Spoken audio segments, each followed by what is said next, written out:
Hello student, myself Nafis Ahmed. Welcome to my online platform Brilliant Computer Institute. आज की class में हम लोग जो करेंगे वो रिवैल्यूएशन अकाउंट बनाना और बी जो जिस पार्टनर्स की डेथ हो गई है उसका अकाउंट हम लोग प्रिपेयर करेंगे कि टोटल अमाउंट उसको पेबल कितना हुआ, बस इतना ही कैलकुलेट करना है। तो सबसे पहले हम लोग एक बार क्विक रिवीजन कर लेते हैं, हमने डेथ में क्या क्या पढ़ा है। तो मैंने डेथ में कुछ एंट्री बताई थी और मैंने ये बताया था जिस पार्टनर्स की फॉर्म में डेथ हो जाती है तो कैसे अमाउंट कैलकुलेट करते हैं। अगर उन लोग का फ्यूचर प्रॉफिट रेशियो चेंज हो जाता है तो हम लोग क्या करते हैं। दो एंट्री मैंने बताया था, PL suspense account debit to deceased partner और मैंने बताया था continue partners debit to deceased partner. ये मैंने प्रीवियस क्लास में कराया था और हमने इसके कुछ क्वेश्चन भी कराए थे टाइम बेसिस और टर्नओवर बेसिस। तो टाइम बेसिस और टर्नओवर बेसिस में मैंने 2-3 क्वेश्चन भी कराया है। तो उसमें एक क्वेश्चन बहुत इंपॉर्टेंट था, तो हो सकता है कि वो पूछा भी जाए पेपर पे। और आज की क्लास में हम लोग जो बनाएंगे रीवैल्यूएशन अकाउंट बनाएंगे और जिस पार्टनर्स की डेथ हुई है उसका अकाउंट बनाएंगे। तो सबसे पहले हम इस क्वेश्चन को रीड करते हैं। अब क्वेश्चन हमारे पास दिया हुआ है, A and B are a partner sharing profit ratio 5/10, 3/10 and transfer to reserve 2/10। अब यहां पे दो पार्टनर्स है, मतलब थोड़ा कंफ्यूजन है इसके अंदर। लोग क्या करेंगे, प्रॉफिट शेयरिंग रेशियो को 5/10 और 3/10 पार्टनर्स में डिस्ट्रीब्यूट कर देंगे। लेकिन यहां पे तो दो ही पार्टनर्स हैं, ए और बी, तो इनका जो रेशियो है 5/8 और 3/8 और जो 2/10 यहां लिखा है 5/10, 3/10 और 2/10। तो एक्चुअल में जो ए और बी का जो रेशियो है वो 5:3 है।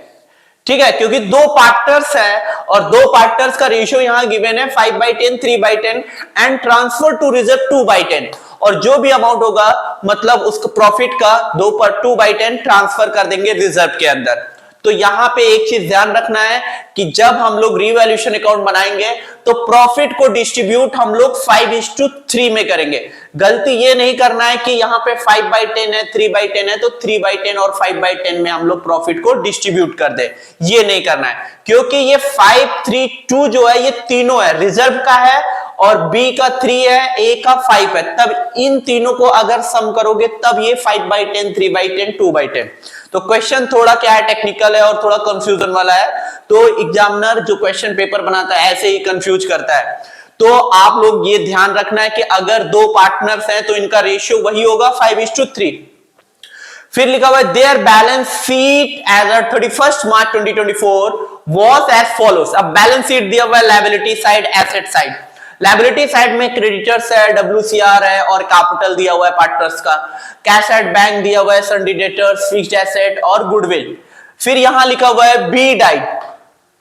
अब यहां पे बी की डेथ हो गई 1 अप्रैल 2024 को, बी की डेथ हो गई।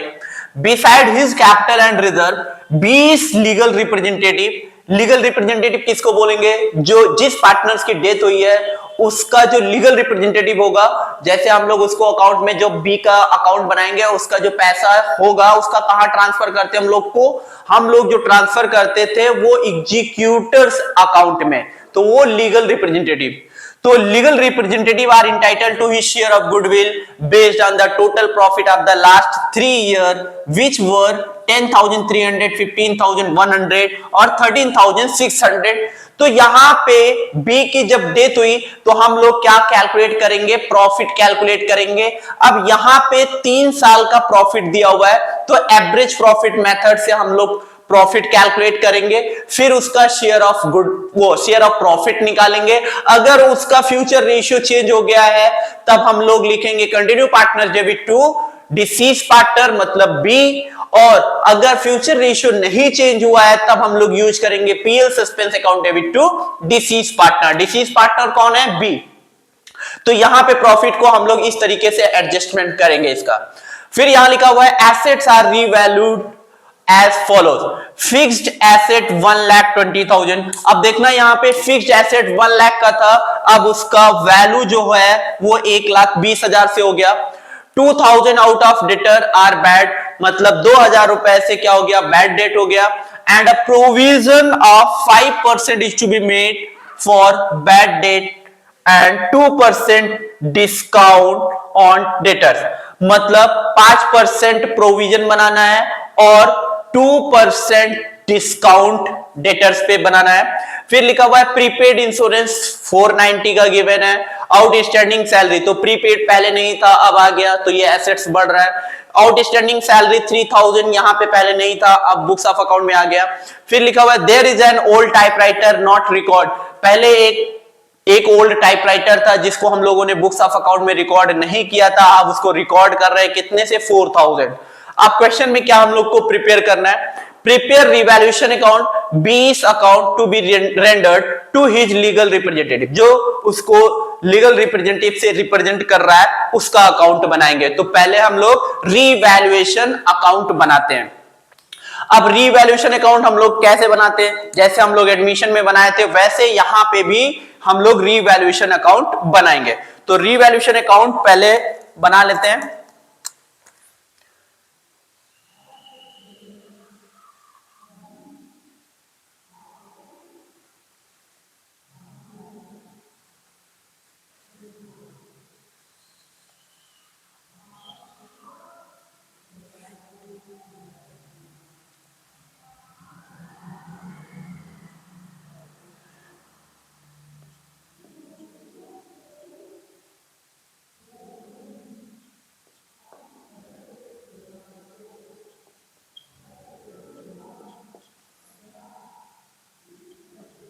पर्टिकुलर अमाउंट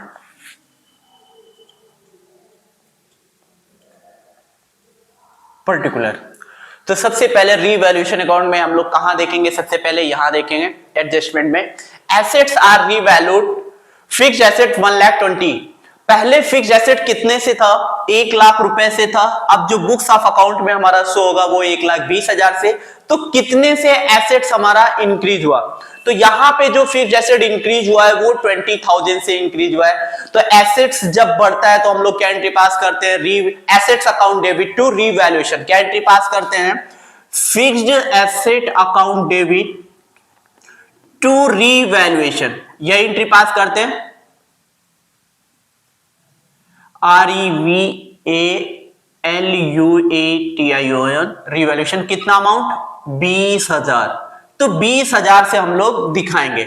अब 20,000 से हम लोग किस साइड दिखाएंगे, हम लोग जो दिखाएंगे फिक्स्ड एसेट बढ़ा है तो बाय फिक्स्ड एसेट, क्यों, क्योंकि टू रीवैल्यूएशन है, तो रीवैल्यूएशन अकाउंट बना रहे हैं तो टू लिख नहीं सकते रीवैल्यूएशन अकाउंट, तो हम क्या लिखेंगे बाय फिक्स्ड एसेट, तो बाय फिक्स्ड एसेट्स कितना अमाउंट 20,000 रुपए से। तो हम लोग जो एसेट इंक्रीज हुआ है तो कितने अमाउंट से दिखाएंगे 20,000 रुपए से, ठीक है, क्योंकि यहां पे जो इंक्रीज हुआ है वो 20,000 रुपए से इंक्रीज हुआ है, तो हम लोग किस साइड दिखाएंगे रिवैल्यूएशन अकाउंट के क्रेडिट साइड में। अब दूसरा एडजस्टमेंट पढ़ते हैं। दूसरा एडजस्टमेंट है 20,000 out of debtor are bad. अब 2,000 जो था वो बैड डेट हो गया, ठीक है। अब 2,000 रुपए क्या हो गया, बैड डेट हो गया। तो बैड डेट से क्या होता है, बैड डेट का मतलब यहां पे ये है कि अगर आपने किसी डेटर्स को गुड्स सोल्ड किया था और वो पैसा नहीं दिया, तो जब वो पैसा नहीं दिया तो वो क्या हो जाता है, बैड डेट हो जाता है। तो बैड डेट का मतलब यहां पे ये है कि आपका एसेट डिक्रीज हो गया। मतलब डेटर्स क्या है, एक एसेट है, डेटर से जैसे मान लीजिए आपको 50,000 रुपीस रिसीव करना था और डेटर्स ने उसमें से सिर्फ 40,000 का अमाउंट पेमेंट किया, 10,000 नहीं पेमेंट किया, तो 10,000 रुपए से क्या हो रहा, एसेट डिक्रीज हुआ। तो अगर एसेट डिक्रीज होता है तो हम लोग क्या एंट्री पास करते थे, रीवैल्यूएशन अकाउंट डेबिट, ठीक है, टू डेटर्स। तो बैड डेट 2,000 रुपए से था, 2,000 रुपए से हम लोग क्या करेंगे, इसको कम कर देंगे, क्योंकि हमारा डेटर्स जो भी था उसमें से 2,000 रुपए का क्या हो गया, बैड डेट हो गया। तो 2,000 रुपए से डेटर्स हमारा कम हो गया। तो अगर डेटर्स कम होता है तो हम लोग क्या एंट्री पास करेंगे, क्योंकि ये हमारा क्या है, एसेट्स है। तो एसेट का मॉर्निंग की एंट्री जो होती है revaluation account debit to debtors. तो यहां पे हम लोग एंट्री पहले दिखा देते हैं, revaluation account debit to debtors. क्या लिखेंगे, टू डेटर्स। कितना अमाउंट, 2000। ठीक है, 2000 से दिखाएंगे। अब यहां पे हम लोग लिखेंगे टू डेटर्स और ब्रैकेट में बैड डेट लिख देंगे, तो याद रहेगा, क्योंकि ये जो है ये बैड डेट हो गया। ठीक है, 2000 out of debtors are bad, तो यहां पे बैड डेट लिख देंगे, तो इससे हम लोगों को याद रहेगा कितना अमाउंट, 2000 रुपए। नेक्स्ट हम लोग फिर लिखा हुआ है and a provision of 5% is to be made for bad. अब प्रोविजन बनाना है, ठीक है। अब प्रोविजन किस पे बनता है, प्रोविजन जो बनता है वो डेटर्स पे बनता है। अब डेटर्स हमारा कितना है, 20,000 रुपए का डेटर्स था, तो बहुत अच्छे से पढ़ना। देखो 20,000 रुपए का डेटर्स था, 20,000 में 2,000 रुपए का जो डेटर्स था वो एकदम बैड हो गया, मतलब अब वो पैसा मुझे नहीं मिल रहा है। यहां पे टोटल मुझे डेटर से रिसीव होना था वो 20,000 रुपए रिसीव होना था डेटर से, ठीक है। अब 20,000 में 2,000 रुपए का क्या हुआ, बैड हो गया, ठीक है। अब ये पैसा मुझे नहीं मिलेगा, तो इसको हम लेस कर देंगे। अब टोटल मुझे जो डेटर से रिसीव होगा वो कितना अमाउंट रिसीव होगा, 18,000 से। अब क्वेश्चन में बोला गया है कि अब उस पे प्रोविजन फिर से बनाना है and a provision of 5% is to made for bad debt and 2% debtor discount. तो 18,000 पे 5% का प्रोविजन बनाएंगे, तो जो रिमेनिंग बचता है उस पे बनाते हैं, क्योंकि 20,000 में 2,000 रुपए का बैड डेट हो गया, अब ये पैसा नहीं मिलेगा। तो अब जो प्रोविजन बनेगा वो 18,000 अमाउंट पे बनेगा। तो 18,000 पे 5% अगर हम प्रोविजन बना रहे हैं तो कितना होगा, 0 0 कैंसिल, और यहां पे जो आएगा वो 900 का आएगा। 500, 5 8 जा 40, 0 5 1 जा 5 प्लस 4 9, 900 से प्रोविजन बना। तो पहले हम लोगों ने प्रोविजन नहीं बनाया था, अब हम लोग को प्रोविजन बनाना पड़ रहा है। तो प्रोविजन एक लायबिलिटी होती है, और जब लायबिलिटी पहले नहीं थी और अब आ गई तो क्या होगी, लायबिलिटी बढ़ रही है, और लायबिलिटी जब बढ़ती है तो हम लोग एंट्री जो पास करते हैं, revaluation account debit to provision for doubtful debt. तो जो एंट्री बनेगी ये वाली बनेगी, revaluation account debit to provision for DD, कितना 900 से, ये एंट्री बनेगी। अब हम लोग इसको दिखाएंगे किस साइड, अब रीवैल्यूएशन अकाउंट बना रहे हैं तो इसमें लिख नहीं सकते, तो क्या लिख सकते हैं, to provision for doubtful debt. और to provision for doubtful, to किस साइड यूज करते हैं, डेबिट साइड, तो हम लोग यहां लिखेंगे to provision for doubtful debt, कितना 900 से, ठीक है। 900 से हम लोग प्रोविजन दिखाएंगे। अब क्या करना है, अब डिस्काउंट मिल रहा है, अब डिस्काउंट किस अमाउंट पे निकालेंगे ये ध्यान रखना है यहां पे, क्योंकि यहां पे 20,000 जो डेटर्स था उसमें से 2,000 रुपए का बैड हो गया, बैड डेट हो गया, तो अमाउंट बचा 18,000। अब 18,000 पे हमने 5% का प्रोविजन बना लिया, तो यहां पे अब कितना बचा, 18,000 में मैंने 900 को लेस कर दिया, कौन सा है ये प्रोविजन अभी जो मैंने बनाया उसका अमाउंट है, इसको लेस किया, तो यहां पे जो आया 17,100। अब 17,100 पे डिस्काउंट ऑन डेटर्स 2% का बनाना है। तो यहां पे ये चीज ध्यान रखना है कि हम लोग कैसे प्रोविजन, अगर फर्म में बैड डेट हो गया और क्वेश्चन में डेटर्स दिया हुआ है तो कैसे हम लोग डिस्काउंट, कैसे प्रोविजन किस अमाउंट पे निकालेंगे। तो ये चीज यहां ध्यान रखना है कि डेटर्स हमारा जो बुक्स ऑफ अकाउंट में शो कर रहा था वो 20,000 रुपए से शो कर रहा था, उसमें से एडिशनल इंफॉर्मेशन में लिखा है कि 2,000 रुपए का बैड डेट हो गया, तो अब वो तो पैसा मिलेगा नहीं डेटर से, तो अब फाइनल अमाउंट हमको जो डेटर से मिलने वाला है वो 18,000। अब क्वेश्चन में बोला गया है कि 5% का इस पे प्रोविजन बनाओ, तो 5% का प्रोविजन मैंने बनाया। जब 5% का मैंने प्रोविजन बनाया तो वो निकला अमाउंट 900। अब 18,000 में हो सकता है फ्यूचर में 900 ना मिले, इसलिए मैं पहले से प्रोविजन बना लिया। अब फाइनल अमाउंट हमको कितना मिल सकता है, 17,100। अब इस अमाउंट पे हम लोग क्या करेंगे, डिस्काउंट मिलेगा, देंगे। अब डिस्काउंट जो निकलेगा कितना निकलेगा, डिस्काउंट ऑन डेटर इसको बोलते हैं। तो 17,100 इंटू डिस्काउंट कितना परसेंट है, 2%, ठीक है। 17,100 इंटू 2%, 342 कितना निकला, 342, ठीक है।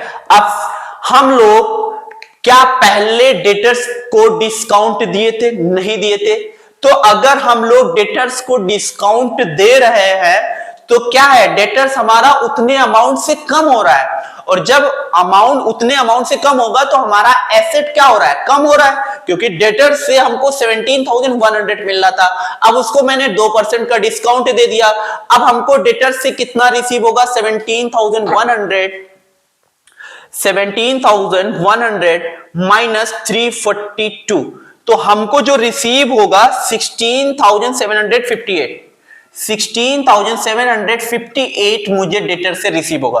तो ये 342 से हमारा क्या हुआ, डेटर्स कम हो गया।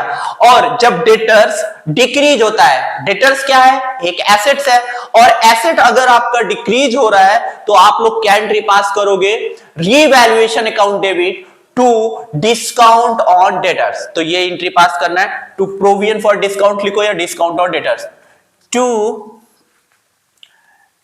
Provision for discount on debtors, कितना, 342। तो इस तरीके से हम लोगों को कैलकुलेट करना है, बस कैलकुलेशन पे फोकस करना है कि अगर डेटर्स है उसमें से बैड डेट हो गया तो सबसे पहले आपको बैड डेट को लेस करना है।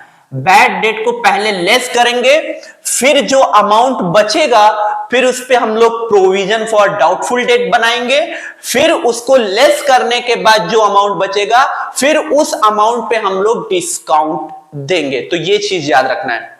तो हमने ये एंट्री पास कर दिया। अब नेक्स्ट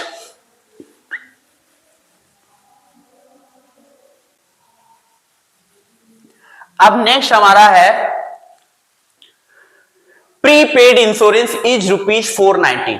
क्या पहले बुक्स ऑफ अकाउंट में प्रीपेड दिख रहा था? प्रीपेड क्या है, एक एसेट है, मतलब पहले से पेमेंट कर दिया लेकिन सर्विस मुझे नहीं मिला, तो प्रीपेड क्या है, एक एसेट है। क्या बुक्स ऑफ अकाउंट में एसेट साइड क्या प्रीपेड पहले दिख रहा था? नहीं दिख रहा था। अब यहां पे एडिशनल इंफॉर्मेशन में लिखा हुआ है कि प्रीपेड इंश्योरेंस इज 490, तो पहले प्रीपेड नहीं था, अब इसको बुक्स ऑफ अकाउंट में रिकॉर्ड कर रहे हैं, तो प्रीपेड एक एसेट है, अगर इसको हम लोग रिकॉर्ड कर रहे हैं तो हमारा एसेट्स बढ़ रहा है। तो एसेट्स बढ़ने की एंट्री क्या होती है, assets account debit to revaluation. तो यहां पे बाय एंट्री जो पास होगी, प्रीपेड डेबिट टू रीवैल्यूएशन, ठीक है, कितना अमाउंट, 490। तो किस साइड आएगा, prepaid debit to revaluation. To revaluation तो लिख नहीं सकते क्योंकि रीवैल्यूएशन अकाउंट बना रहे हैं, तो क्या लिखेंगे, बाय प्रीपेड इंश्योरेंस। कितने अमाउंट से, 490 से, ठीक है, हमने ये भी कर दिया। अब next outstanding salary. Outstanding salary क्या है, एक लायबिलिटी है। आउटस्टैंडिंग सैलरी का मतलब क्या होता है, जैसे एम्प्लॉय को सैलरी जाना था, साल में कितने मंथ होते हैं, 12। अब एम्प्लॉय को मैंने सैलरी जो दिया है वो 11 मंथ का दिया है। कितने मंथ का, 11 मंथ का मैंने पे किया। 1 मंथ की सैलरी हमने एम्प्लॉय को नहीं पे किया, तो जो 1 मंथ का जो पैसा बचा है मैंने नहीं पे किया है, तो ये 1 मंथ की जो सैलरी है इसको बोलते हैं आउटस्टैंडिंग सैलरी। जो 1 मंथ की सैलरी है वो नेक्स्ट ईयर में हम लोग दे देंगे। तो जो बकाया होता है उसी को बोलते हैं आउटस्टैंडिंग। तो आउटस्टैंडिंग सैलरी 3000 का था, तो ये क्या है, एक लायबिलिटी है। और लायबिलिटी पहले देखो बुक्स ऑफ अकाउंट में नहीं दिख रही थी लायबिलिटी साइड, अब इसको हम लोग